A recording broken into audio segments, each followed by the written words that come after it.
rugged shores and woodlands of the north, it's history of copper mines and iron ore, the Great Lakes fishery.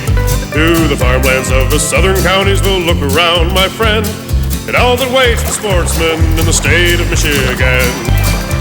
And sometimes when the moon brings out the diamonds in the snow, and the stillness of the forest lies encased in Arctic cold, the wind might whisper through the trees, listen if you can, it tells you of their beauty in the state of Michigan. Hi there, come on in. It is Thursday night, September 25th, 2003. Hunting season is here with the usual newspaper coverage that focuses on the dollar value of hunting to the economy. This year, the word is that the hunting industry has slipped somewhat. Somewhat is an understatement that I'll explain. I'm Fred Trost. And I'm Zachary Trost with Michigan Outdoor News headlines about wolves, cormorants, and budget cuts in the DNR. I've got a guides report on outdoor conditions around Michigan, so stay tuned for a half hour of news and information for the practical sportsman. Production for Fred Trost's Practical Sportsman is made possible by the financial support of the following underwriting partners. Formerly known as Grand Lakes Resort in Ogama County, Warbler's Cove is a 700-acre retreat with lakes, trails, clubhouse, outdoor pool, and 220 wooded campsites. It's also the new campground home of the Practical Sportsman. Bark River Knife and Tool produces highly functional, specialty sporting knives and axes designed by custom knife maker Mike Stewart, whose lifetime of experience brought quality knife making back to Michigan's Upper Peninsula.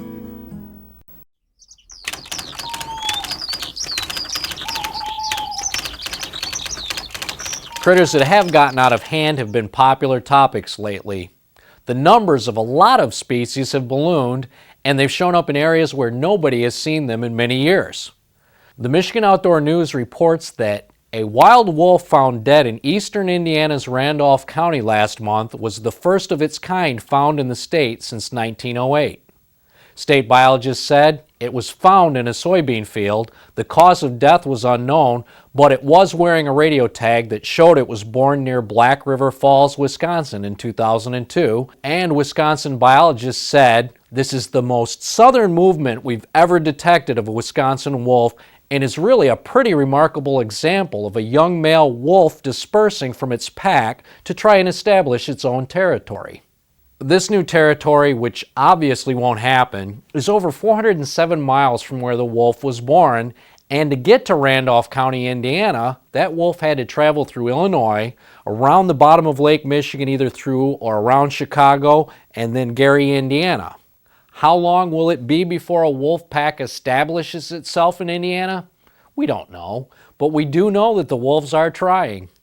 Not everybody has been happy about the spread of wolves. It's been a big controversy in Michigan's Upper Peninsula, one that we'll get into in a future show. But the Michigan Outdoor News reports in its Beyond Michigan section that it's been confirmed that wolves killed 2 bear dogs in Wisconsin during the past bear training season this past summer. Why the concern? Well, the Wisconsin DNR says the local pack also killed a dog in this area in February, said Adrian Whitehaven of Park Falls, Wisconsin, the state's DNR's mammalian ecologist. He said that once a pack kills a dog, it will like to kill dogs again. That's the problem that farmers are howling about in Michigan's Upper Peninsula. Wolf packs have acquired a taste for sheep and beef cattle, preferring lambs and calves when they're available. Like I said, more on that in a future show. Now another story with the same 4 ingredients: politics, animal rights groups, wildlife, and court. This time the problem critter is the cormorant, and Associate Editor Tim Spielman reports that new plans to manage cormorants are forthcoming. The problem is that for some unknown reason, the population of double-crested cormorants has exploded in many areas of the country, including Michigan, where they're blamed for eating tons and tons of fish. Northern sportsmen have been upset about this for years, but finally there may be some relief. Tim Spielman says, barring unexpected changes or delays caused by an animal rights group lawsuit, Fish and wildlife officials in Michigan soon will have new rules when it comes to cormorant management. Under a U.S. Fish and Wildlife Service proposal, state, tribal, and federal agencies will be allowed to reduce cormorant numbers without a permit in areas where they're causing damage. That's according to Steve Lewis, U.S. Fish and Wildlife Service Region 3 biologist. While permits have been issued in the past, primarily to private aquaculture facilities experiencing cormorant depredation, the new Public Resource Depredation Order could apply to areas where breeding populations are causing damage or where it's shown cormorants are negatively affecting the fish of public waters. However, wildlife officials remind hunters that this is not an authorization for anyone to go out and shoot cormorants, which is something that a lot of sportsmen have strongly considered. Here's an accolade for Michigan outdoor writer Richard P. Smith, author of numerous books on deer and bear hunting. Smith practices what he preaches, which is proved by the world-class black bear he took with a muzzleloader in Saskatchewan, according to an article by correspondent Marty Kovarik. The bear weighed about 450 pounds in the spring, but if Smith would have taken it in the fall, before its winter nap, it probably would have weighed over 600 pounds. He used a .45 caliber muzzleloader with a 150 grain bullet. The full bear was mounted by Outdoor Ventures Taxidermy in Marquette and will be on display at the new Cabela's store in Pennsylvania.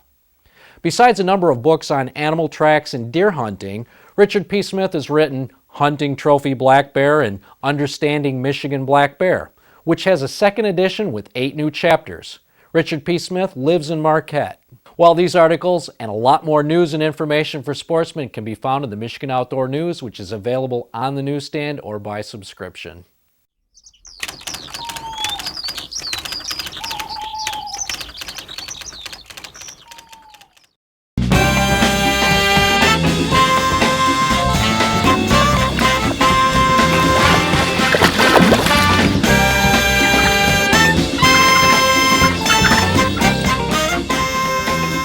Now, what was this you were saying about you can't?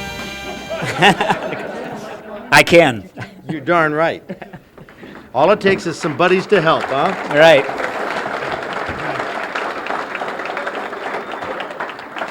So you're James Fielder Yep. from Indian River. Right. Any relation to Cecil?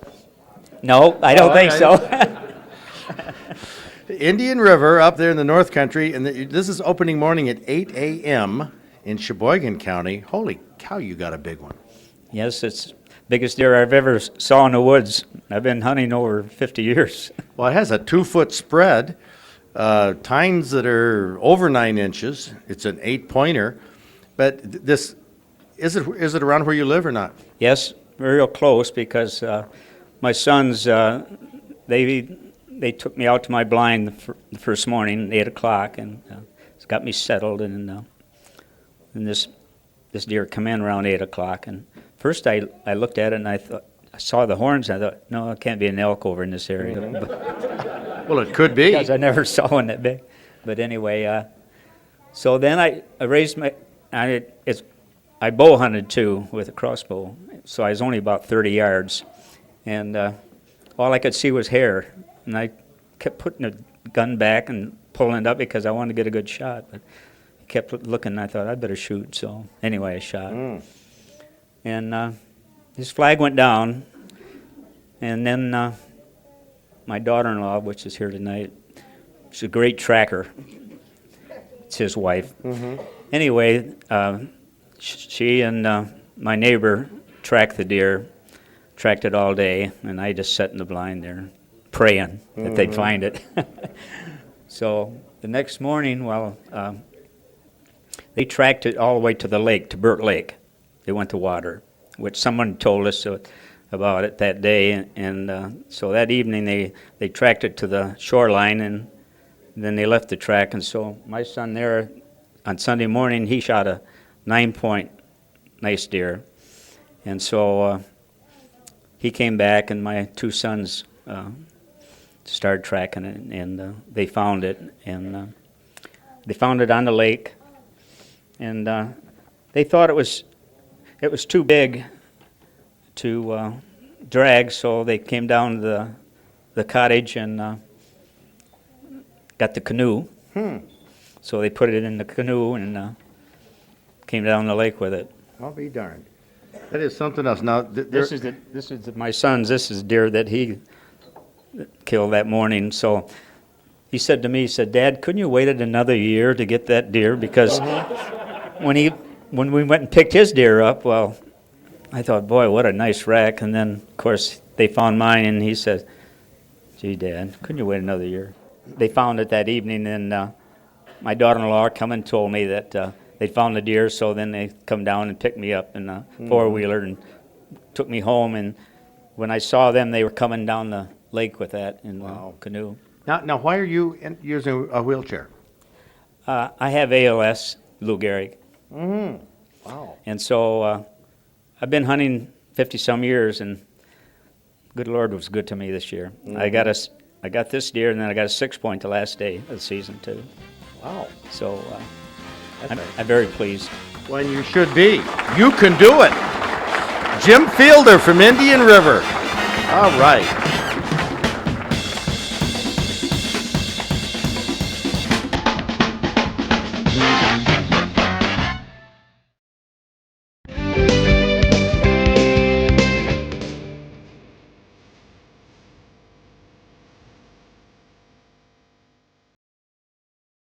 Michigan is a state with 2 peninsulas surrounded by water, and these peninsulas have irregular shapes.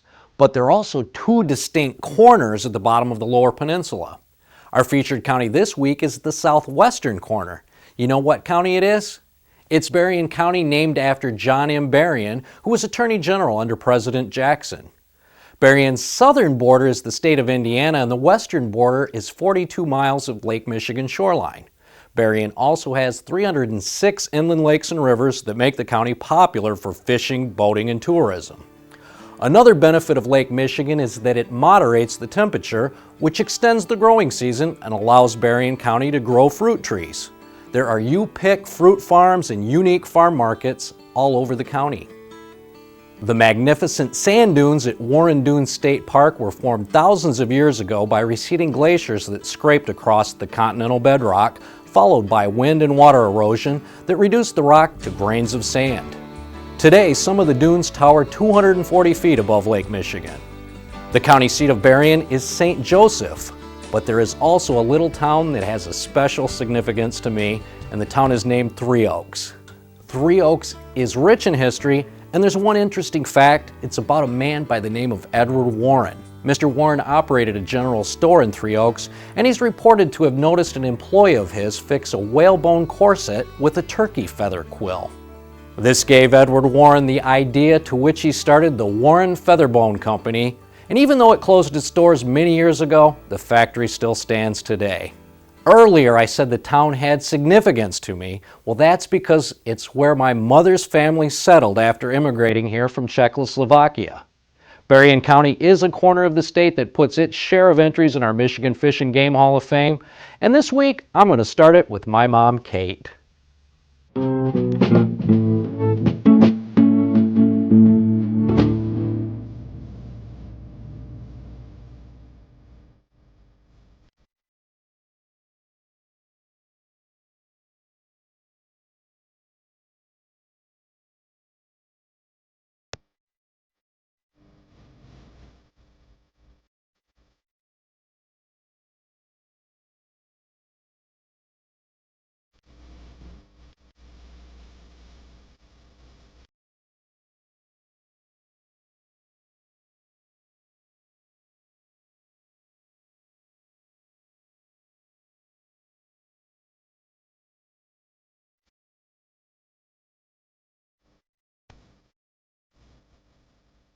Next county in our Fish and Game Hall of Fame is going to be Schoolcraft County.